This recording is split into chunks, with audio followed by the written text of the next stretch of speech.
今天咱们该说案子了。咱们要说的这个案子，提到这个案件的主角啊，也就是这个罪犯，可能大伙都有印象，都听说过。这个人是谁呢？他叫靳如超。咱们一说靳如超，可能有些朋友有印象，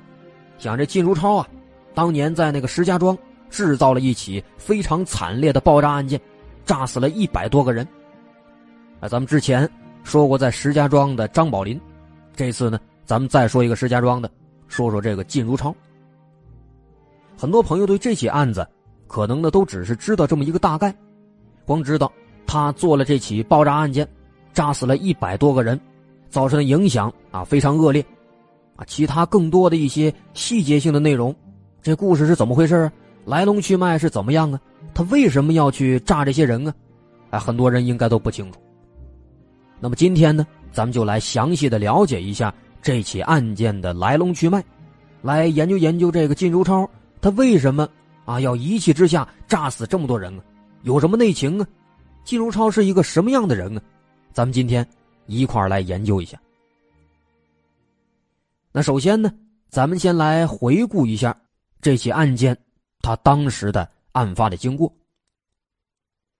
说是在2001年3月16号的凌晨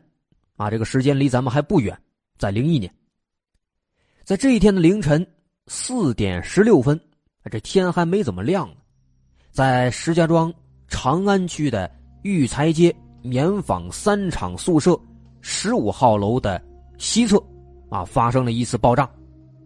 这次爆炸呢，影响并不是特别大，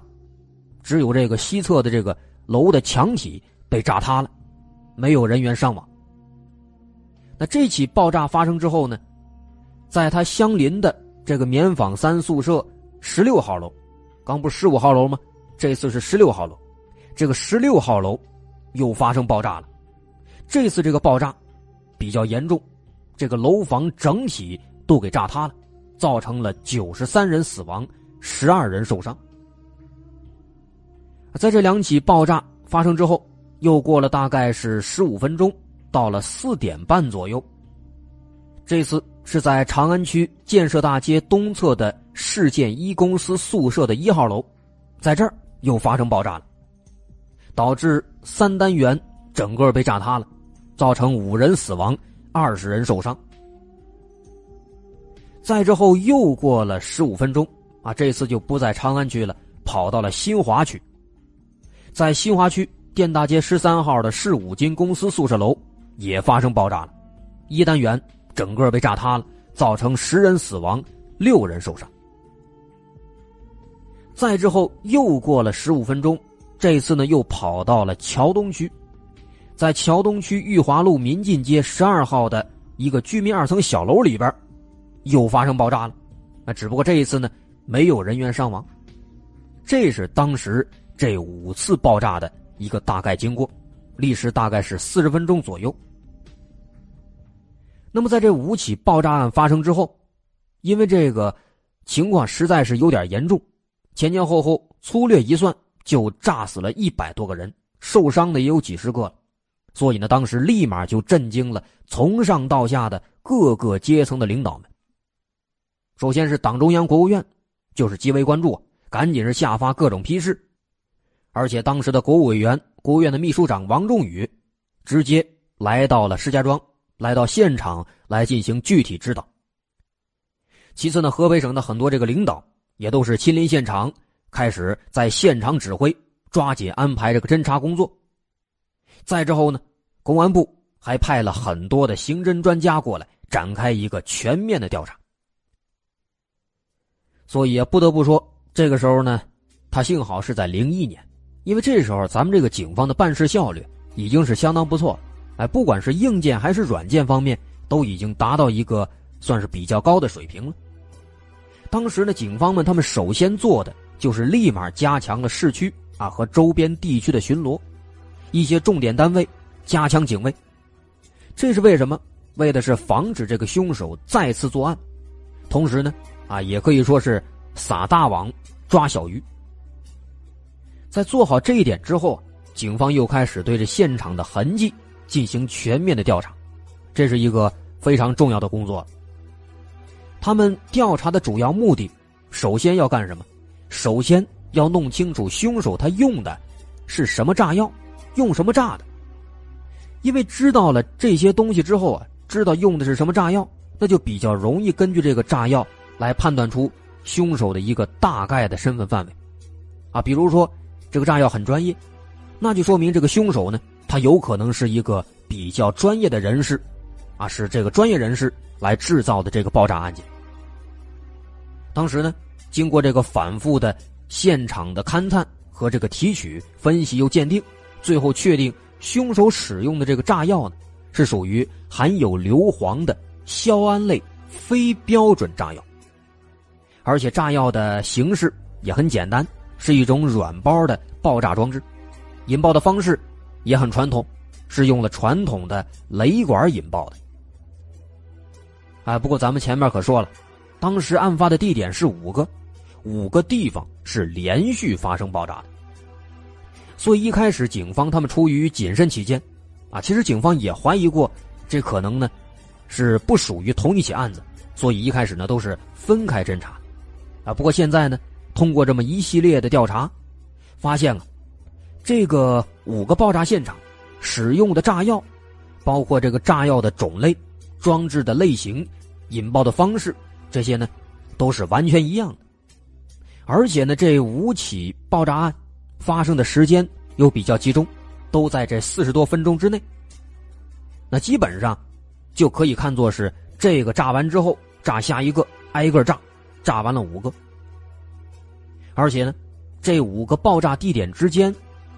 它们的距离和每次爆炸之间的时间间隔都呈现一种正相关的关系。这句话什么意思？就是说 A 和 B 这俩地方离得比较近，然后呢 A 爆炸之后，过了很短的一段时间 B 就爆炸了。然后这个 B 和 C 呢距离比较远，那么 B 发生爆炸之后，过了很长时间 C 才发生爆炸，就是这么一种正对应的关系。所以说从这2点能看出来什么呢？一个是爆炸使用的方式和装置都一样，再一个是每个地点之间的爆炸时间和距离是呈现一个正相关的。这就说明实施爆炸的很可能是同一伙人，或者是同一个人。所以当时专案组就立马认定这应该是一起有预谋、有准备的爆炸案件，并且决定把这5起爆炸并案侦查。这一点做的是非常正确的。在并案侦查之后，警方就开始找这5个爆炸地点之间的共同点，走访当地的这个居民和幸存的受害者。也正好呢，当时警方还是比较幸运的，走访调查了1个上午，在当天中午的时候，警方就基本锁定了一个犯罪嫌疑人。这个人是谁呢？就是住在第一次爆炸的棉3宿舍1号楼201室的靳如超。靳如超住的这个地方正好就是爆炸的时候第一个炸的地方。那么警方当时他们是根据什么锁定的这个靳如超呢？总共是有4点依据，4个原因。首先第一点呢，是靳如超这个人他有这个作案的动机。什么动机呢？他跟这5个爆炸地点的现场的有关人员都有一些个人恩怨，有一些矛盾，这是第一点。第二点呢，是靳如超这个人他具备作案的时间，因为当时在爆炸的时候，靳如超正好他不在家里边。第三，就是靳如超他曾经自制过炸药，有这门手艺，那理所当然就应该怀疑他了。然后第4点，就是这5起爆炸现场的这个爆炸点都是在靳如超的所谓的仇人家的附近，或者干脆就在仇人家门口。那么通过这4点能够发现靳如超这个人他的确是有非常大的嫌疑的。当然咱们现在知道凶手就是靳如超，所以当时警方的这个推断呢，很明显是完全正确的。那么现在在锁定嫌疑人之后咱们说了这么多案子了，下一步都知道肯定就是该抓了。抓过来之后审，如果说审了之后交代了承认了，那么这个案子呢基本上也就该结了。不过现在呢，警方虽然说在短短半天之内就锁定了嫌疑人，可是他们现在还面临着一个非常大的难题，那就是这个靳如超现在他到底在哪？没人知道。根据警方以往的经验，在犯了这种大案子之后呢，一般凶手都会跑得远一点，有可能有的都直接偷渡出国了。所以说这个时候只在石家庄市内围追堵截，这个作用是很有限的，只能说在全国范围内开始撒大网。于是在案发当天的晚上，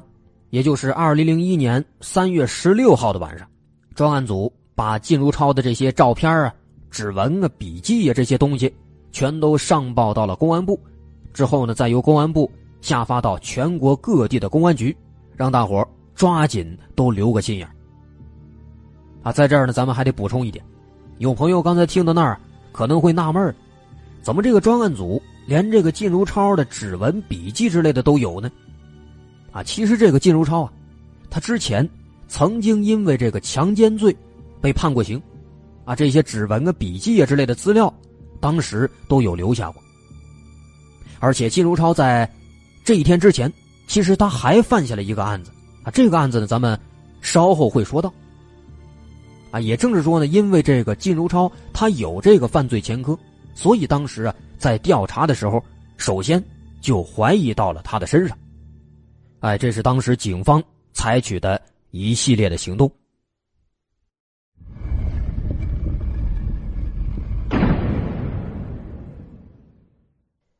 咱们简短截说吧。因为靳如超的这个案子他犯的实在是太大了，中央都惊动了，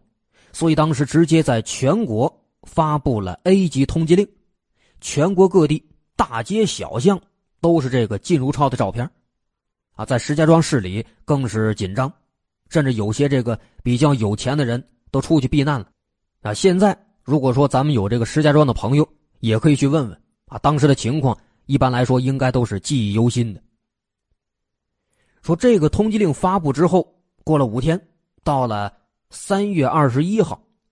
仅仅是河北省内，民警们就已经走访调查了200多万人次，发现了目击证人有20几个。这些证人里边，有的是曾经帮这个靳如超运过那个所谓的货物的一些司机，还有的呢是曾经目击过靳如超在埋炸药的时候的一些场景的人。另外呢，还掌握了有50几条线索。那么当时警方通过这些人证、物证和线索，基本上也就更加确定了靳如超就是作案凶手。同时呢，也大致的了解了靳如超在作案之后大概的一个逃跑的方向，基本上可以判断，现在他应该已经不在河北省内了。那么既然说他很可能不在河北省内了，而且呢靳如超又是一个有前科的罪犯，于是公安部就开始在全国展开了进一步的大搜查。果然在之后又过了3天，到了2001年3月23号早晨8点20，靳如超在广西北海被警方抓获了。当时在出逃的时候，在靳如超身上还带了不到1斤，有365克的硝铵炸药，还有34枚雷管等等这些爆炸物品。之后在3月24号，靳如超就被警方顺利押回了河北。在押回石家庄之后，专案组就派了最有经验的审讯员对他是连夜审讯。靳如超呢，他应该也是自己也知道肯定是死命难逃了，所以呢也没有太过狡辩，对自己犯下的罪行也是供认不讳。审讯员当时问他你知道为什么要抓你吗？他回答的也很干脆说我知道我是1杀人2爆炸。审讯员问，那你为什么要制造这些爆炸呢？靳如超跟他说为什么呀？因为他们总是整我，总是弄我。其实靳如超在这说这个邻里街坊们总是整他，总是说搞他，那其实都是一些小事有的甚至都没什么毛病。靳如超呢，他自己感觉人家有毛病，感觉人家针对他时间长了就恨上了当然这些呢，咱们在后边提到他的性格的时候会再详细的说。当时的审讯员还问他说，你这案子是几个人干的？靳如超说，是我一个人啊。那你一个人怎么能干这么多案子呢？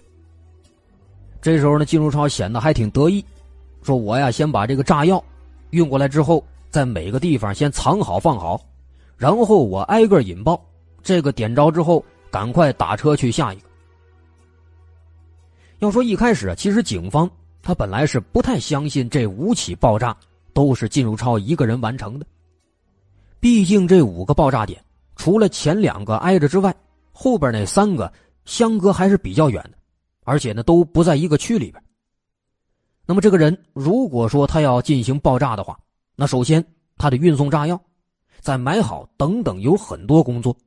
那么40分钟之内爆炸5个点，一开始警方还是不太相信，认为一个人几乎是完成不了。不过后来在这个调查的时候，通过很多目击证人提供线索，也确实发现这些事儿呢都是靳如超一个人干的。他一开始呢是租车骗人家说自己要运送鸡饲料，然后呢雇佣司机帮他把这个所谓的鸡饲料呢挨个都放在提前选好的这5个爆炸点。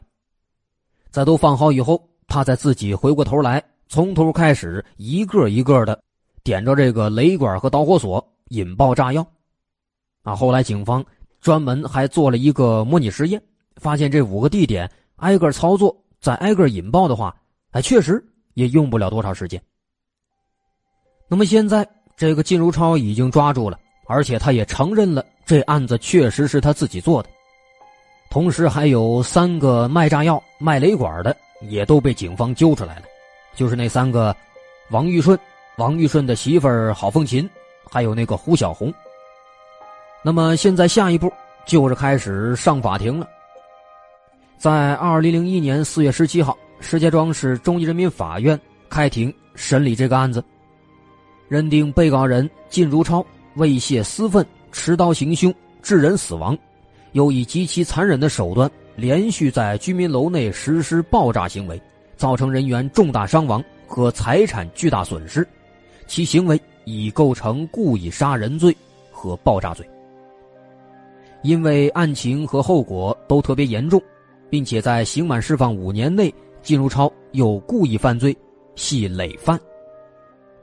同时这起案件牵扯出来的王玉顺、郝凤琴为谋私利，非法制造买卖爆炸物品，其行为已构成非法制造买卖爆炸物罪。出售给靳如超炸药、雷管等物品的胡小红为谋私利，非法买卖爆炸物，他的行为也已经构成非法买卖爆炸物罪。后来经过审讯，判决靳如超、胡小红、王玉顺、郝凤琴4个人都是死刑，剥夺政治权利终身。在做出这个审判之后呢，这4个人都不服，又向河北省高级人民法院又提出上诉。不过上诉一顿呢，肯定也是没什么用的，毕竟这个罪过你已经犯下了，而且这人证物证俱在，已经是没有什么反抗的余地了。所以二审在01年4月29号又作出判决，驳回了他们的上诉，维持原判。其中这个胡小红犯了非法买卖爆炸物罪，判处死刑，只不过呢他是缓期2年执行，其他3个人都是立即执行。最终也是在4月29号，靳如超、王玉顺和郝凤琴被执行死刑了。那么到这儿靳如超的结局咱们这可以说是先说完了。他一个人害死了108个人，这个结局也是他罪有应得可以说是大快人心。但是现在呢，咱们也仅仅是刚说了这么一个结局说了一个结尾，知道他们最后是怎么回事，被判了什么刑了。那除了这些，很多朋友肯定都还不明白，首先呢，就是说靳如超他为什么要犯下这么大的一起案子呢？他自己说是那些亲戚朋友们总是整他，但是到底是怎么整的，跟他们到底有多大的仇恨呢，以至于必须要用这样的方式来解决呢？这个咱们还不了解。然后呢，咱们再看靳如超这个人，他到底是一个什么样的人呢？咱们刚才在说的时候也稍微的有一些暗示，这个人其实他的心里有点问题最起码咱们看他的这个行为就不像是一个正常人。那么咱们要解开这些问题，咱们还是得从头开始说，了解这整起事件的来龙去脉，了解靳如超这个人。那么这所有事情的开端，咱们还是要从案发的1年之前2000年开始说起。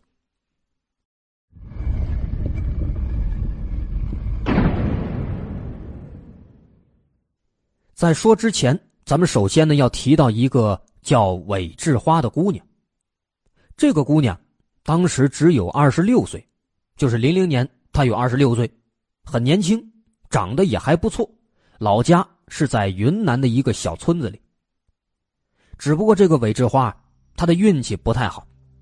在2000年年中的时候，她被人连拐带骗，拐到了石家庄的栾城县当然现在这个栾城县已经成了石家庄的一个区了就在石家庄的东南角，离市区很近，大概只有不到半个小时的车程。说当时这个韦志花被拐到栾城以后她被人卖给了一个残疾人当媳妇儿跟咱们之前说过的那个电影《盲山》一样，被人拐到了北方，从云南到河北，韦志花肯定是不愿意所以找了一个机会，他就偷摸的从这个残疾人家跑出来了，自己徒步从栾城往石家庄市区的方向走。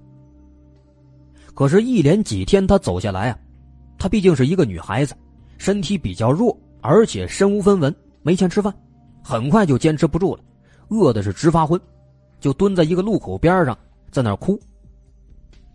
结果这个时候呢，靳如超刚好在这儿路过，他就看见这个韦志花了，他就凑过去问问你是怎么回事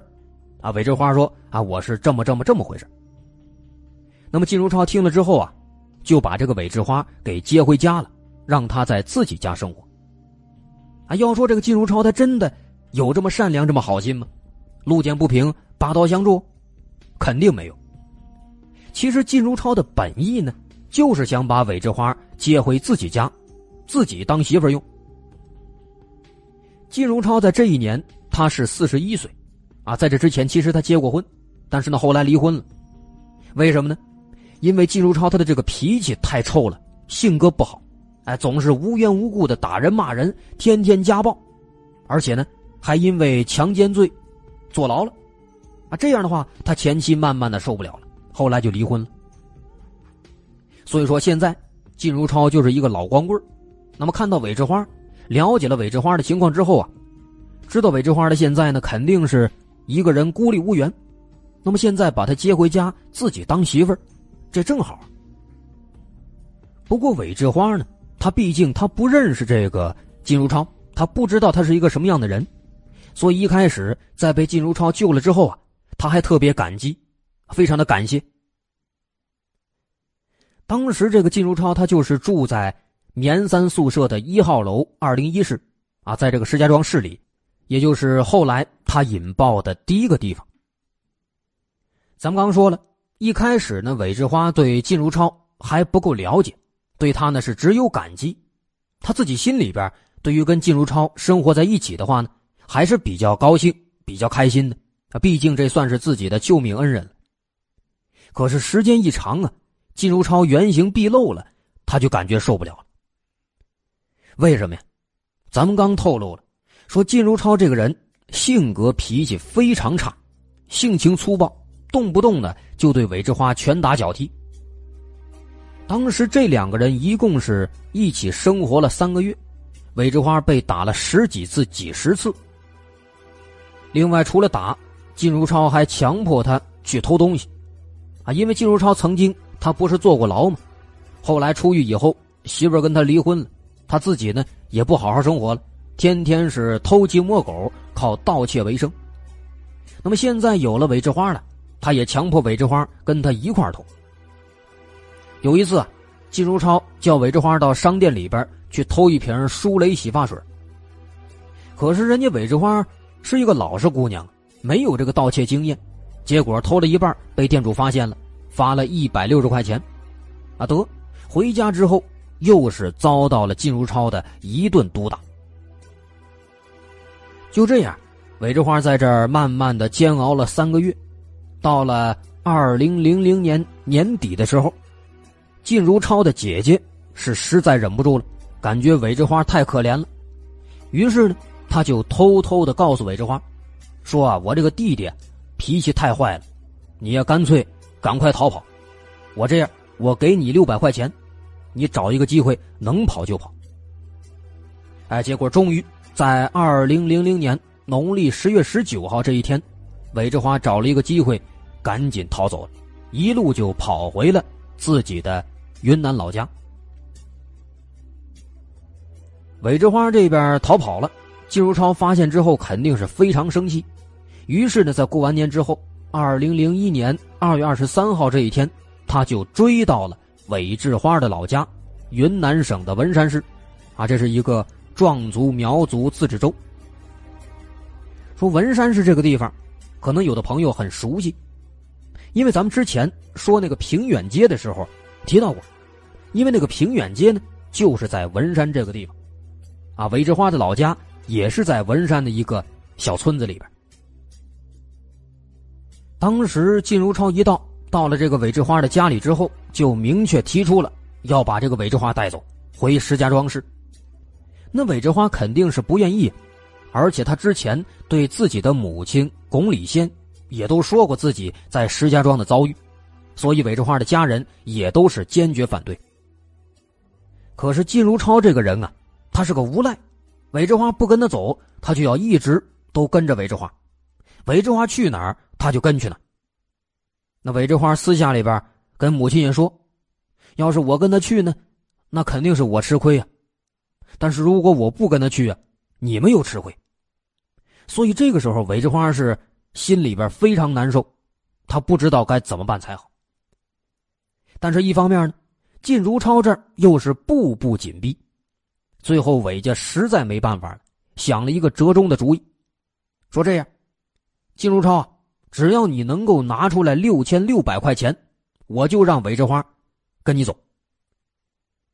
那么当时他们想这个办法，其实他们的初衷是为了难为靳如超，他们认为靳如超一个人出门不可能随身带这么多钱，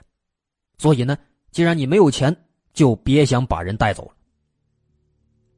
可是万万没想到的是什么呢？这个要求在提出来之后啊，靳如超当即表示，说我自己在来的时候正好在县邮局存了5500块钱。于是在3月8号，靳如超就跑到了县城去把这5500块钱给取出来了。取出来之后呢，他把这5500分成了2部分，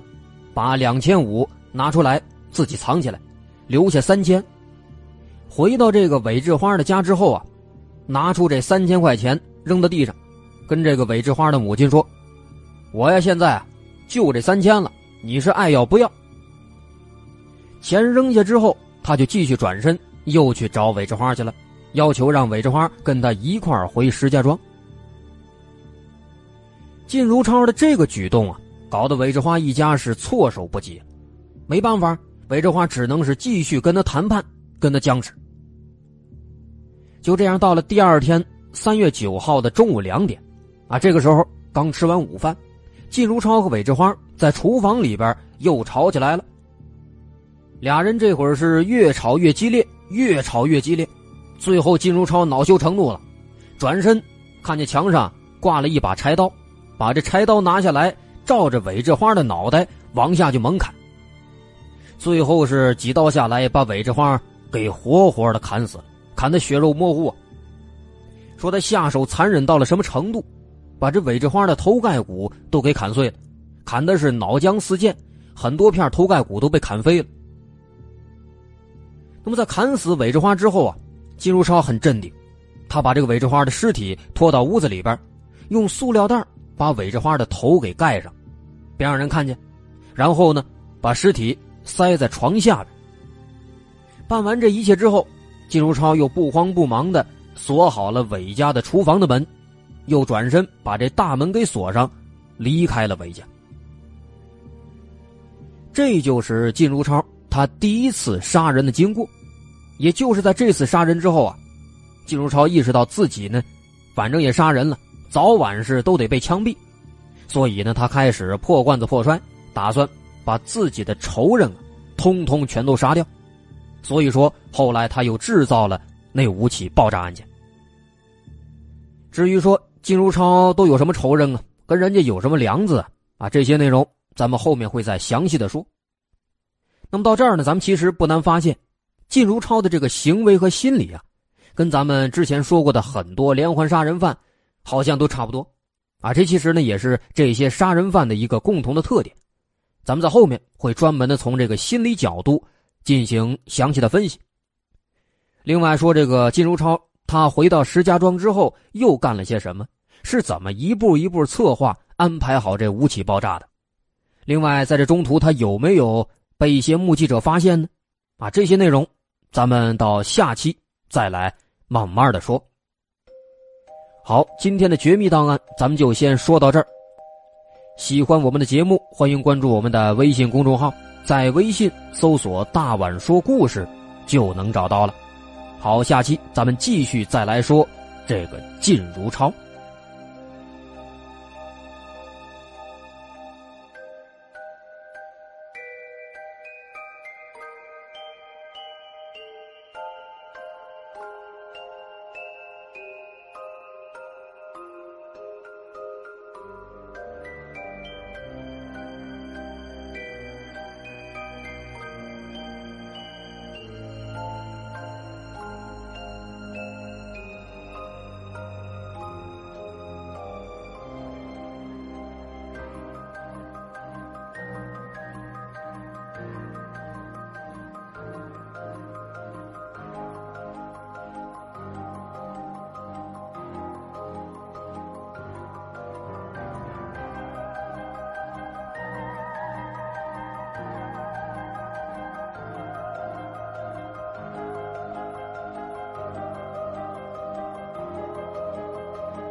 各位好，